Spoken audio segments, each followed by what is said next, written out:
राधे राधे दोस्तों, आपका स्वागत है आपके चैनल जिसका नाम है भारत की कहानी।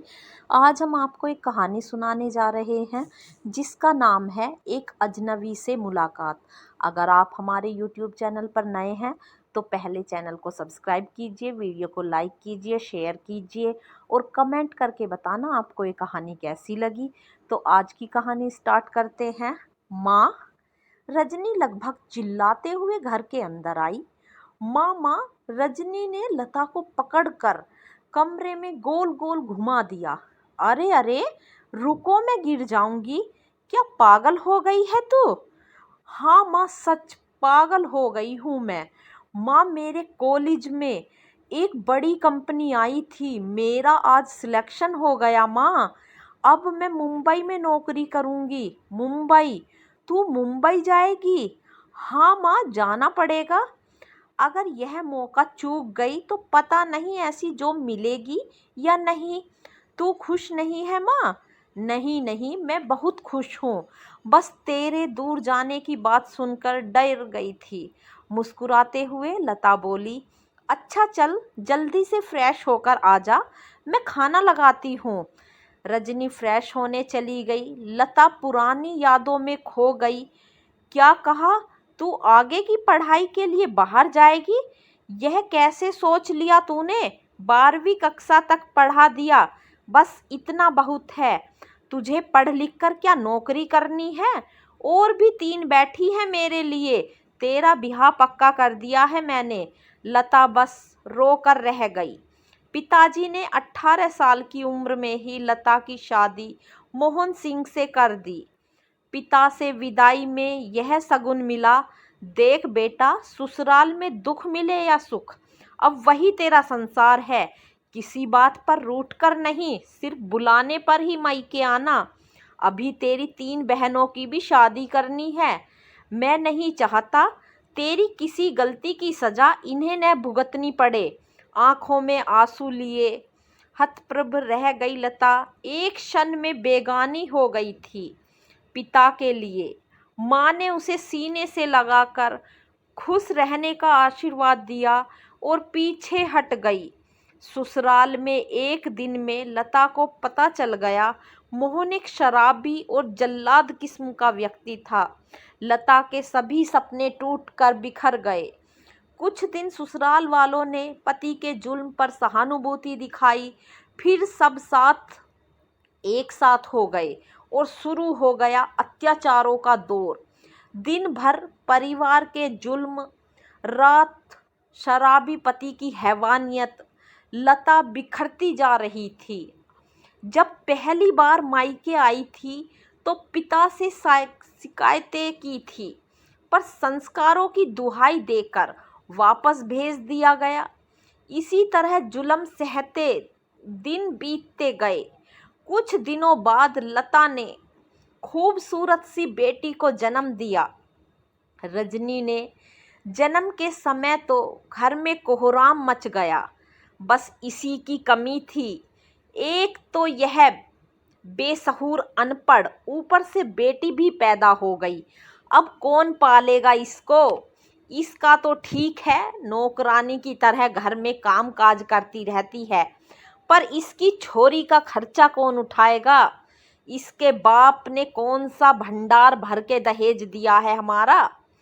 ताने उल्हाने मार पीट तो लता मजबूरी में सहती रहती थी, पर बेटी पर अत्याचार कैसे सह सकती थी। एक दिन रात को, सुनो जी, इस बला को फेंक आओ कहीं जाकर, लता की सास अपने पति से बोली। सारा दिन रोती रहती है, यह महारानी उसकी सेवा में लगी रहती है। मोहन भी घर में एक पैसा नहीं देता, अपनी कमाई शराब में उड़ा देता है। ऊपर से यह बच्ची दिमाग खराब किए है। इन माँ बेटी को कब तक पालेंगे हम? सही कह रही है। 1-2 दिन रुक, मोहन से भी बात कर ले, फिर एक रात इस छोरी को गायब कर देंगे। लता ने यह सुना तो उसके पैरों तले से जमीन खिसक गई। उसे मोहन से कोई उम्मीद नहीं थी, करती भी कैसे? मोहन ने एक भी दिन उस अपनी बच्ची को की तरफ को देखा भी नहीं। उल्टा उसे बेटी पैदा करने के लिए बुरी तरह पीट दिया था। उसने निश्चय कर लिया वह अपनी बेटी को लेकर कहीं दूर चली जाएगी, पर उस पर कोई आंच नहीं आने देगी। उस रात कड़कड़ाती सर्दी में वह घर से अपनी दूधमयी बच्ची को लेकर निकल गई। लता को नहीं पता था कि वह कहाँ जाएगी। बस सुनसान राह पर वह चलती जा रही थी। तभी उसे रास्ते में 3-4 गुंडे जैसे लड़के दिखाई देते हैं। लता उन्हें देखकर डर जाती है। लता को देखकर वह लड़के लता की तरफ बढ़ने लगते हैं। लता वापस मुड़कर तेज तेज चलने लगती है। पीछे आते कदमों की आहट से दिल बैठा था। तभी सामने से एक युवक आता दिखाई देता है। वह लता को देखते ही समझ जाता है मामला कुछ गड़बड़ है। हो न हो यह लड़के उसका पीछा कर रहे हैं। अरे तुम यहाँ हो, मैं तुम्हें लेने घर आ ही रहा था। उसने लता को चुपचाप रहने का इशारा किया। फोन कर देती मैं आ जाता। लता को समझ नहीं आया कि यह अजनबी ऐसे क्यों बोल रहा है। वह तो उसे जानती भी नहीं है। लता से उस युवक की बात करते देख वह लड़के वापस लौट गए। डरो मत, वो लोग वापस चले गए। लता पीछे मुड़कर देखती है तो सही में वो लड़के नहीं थे। चलो तुम्हें मैं तुम्हारे घर छोड़ देता हूँ, अजनबी ने कहा। मेरा कोई घर नहीं, लता बोली। क्या कह रही हो? तुम शादीशुदा हो? पति से झगड़ा हुआ है क्या? देखो ठंड बहुत बढ़ रही है। इस छोटी बच्ची को लेकर सड़क पर मत घूमो। मुझे बताओ तुम्हारा घर कहाँ है? तुम्हें घर छोड़ दूंगा। मुझे स्टेशन जाना है, मेरी ट्रेन का टाइम हो रहा है। लता फूट फूट कर रोने लगी। अरे तुम रोने लगी? रो क्यों रही हो? क्या बात हुई है, बताओ मुझे। अच्छा रुको, पहले मेरे साथ स्टेशन चलो, मैं वहाँ बैठकर बात करते हैं। लता हिचकिचाने लगती है। देखो डरो मत, खुले आसमान के नीचे ओस गिर रही है, बच्ची बीमार हो जाएगी। मुझ पर भरोसा करो, कहीं बैठकर बातें करते हैं। लता के पास कोई और चारा भी नहीं था। लता उस अजनबी के साथ चल देती है। अजनबी उसे टैक्सी में साथ ले आता है। स्टेशन के पास एक चाय की दुकान पर बिठा देता है। लो चाय पी लो, ठंड से बच जाओगी। अब बताओ मुझे आखिर बात क्या है? लता रोते हुए सारी कहानी बता देती है। मेरे पास समय नहीं, नहीं तो तुम्हारी ससुराल वालों से बात करता। नहीं, मैं वहाँ लौट कर नहीं जाऊंगी। वो लोग मेरी बेटी को मार देंगे। फिर मेरे साथ चलोगी? मैं नासिक में रहता हूँ। विश्वास कर सकती हो तो मुझ पर कर लो। मैं नासिक में अकेला रहता हूँ, मेरे परिवार में कोई नहीं है। तुम चाहो तो नासिक चलकर मेरे साथ रह सकती हो। चिंता मत करो, मैं कभी तुम्हारा विश्वास टूटने नहीं दूंगा। मैं बचपन से अकेला रहता हूँ, अनाथ हूँ। मैं अकेलेपन का दर्द समझता हूँ। लता के पास कोई चारा नहीं था। वो अजनबी के साथ नासिक के लिए चल पड़ती है। उसके मन में कई अच्छे बुरे विचार चल रहे होते हैं। क्या मैं सही कर रही हूँ? मैंने फैसला तो कर लिया अजनबी के साथ नासिक जाने का। क्या वो सही है? कहीं वो मेरे साथ कुछ गलत नहीं नहीं, यह मैं क्या सोचने लगी। अब जो होगा देखा जाएगा। नहीं जाऊंगी तो फिर कहीं उन लड़कों जैसे गुंडे दोबारा ना मिल जाएं। मेरे तो एक तरफ कुआं है, एक तरफ खाई है। जिधर भी जाती हूँ नुकसान मेरा ही है। तो क्यों न इस राह पर ही चलकर देख लिया जाए। हो सकता है भगवान ही इस रूप में मेरी मदद कर रहे हों। सुनो, तुम्हारा क्या नाम है? लता पराग से पूछती है। मेरा नाम पराग है। और तुम्हारा? मेरा नाम लता है। तुम नासिक में क्या काम करते हो? मैं एक फौजी हूँ, एक दोस्त से मिलने के लिए यहाँ आया था। पराग लता को अपने साथ नासिक ले आया।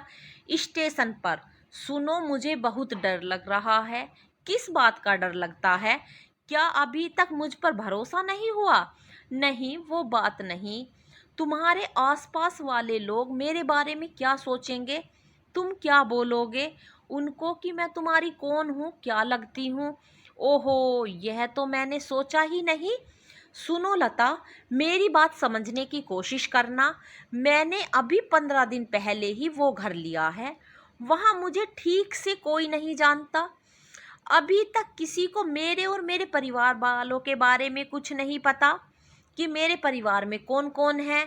मैं जो कहने जा रहा हूँ, परिस्थिति को समझकर कह रहा हूँ।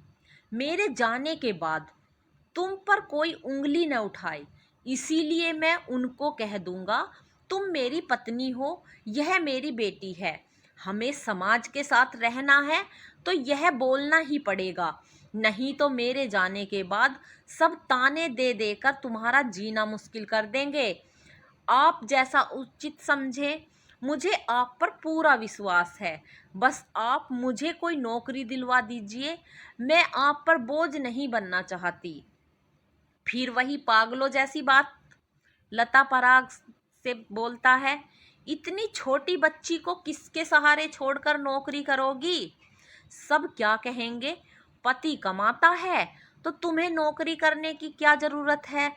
लता, भले ही हमारा रिश्ता पति पत्नी का नहीं, पर रजनी आज से मेरी बेटी है। उसकी परवरिश का पूरा जिम्मा मेरा रहेगा। आज से हम एक अच्छे दोस्त हैं, और एक दोस्त ही बुरे वक्त में दूसरे दोस्त के काम आता है।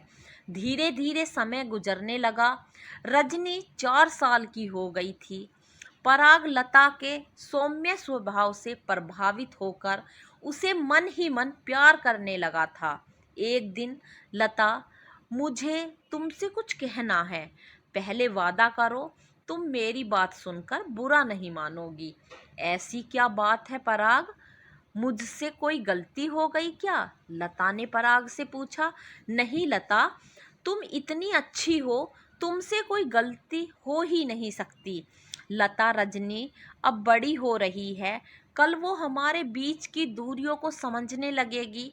वैसे भी समाज की नज़र में हम पति पत्नी हैं। अगर तुम्हारी हाँ हो तो हम इस रिश्ते को सच में बदल दें। क्या तुम मुझसे शादी करोगी लता?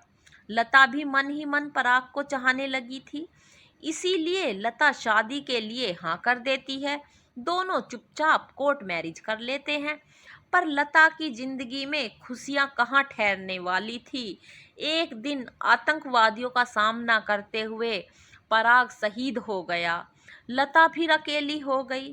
पराग ने जीते जी लता और रजनी का साथ दिया। पराग के मरने के बाद सरकार की तरफ से मिली मदद राशि और पेंशन से लता ने रजनी को खूब पढ़ाया लिखाया। पराग लता की जिंदगी में इंसान नहीं, भगवान का स्थान रखता था। आज के समय में कोई अपना भी साथ नहीं देता।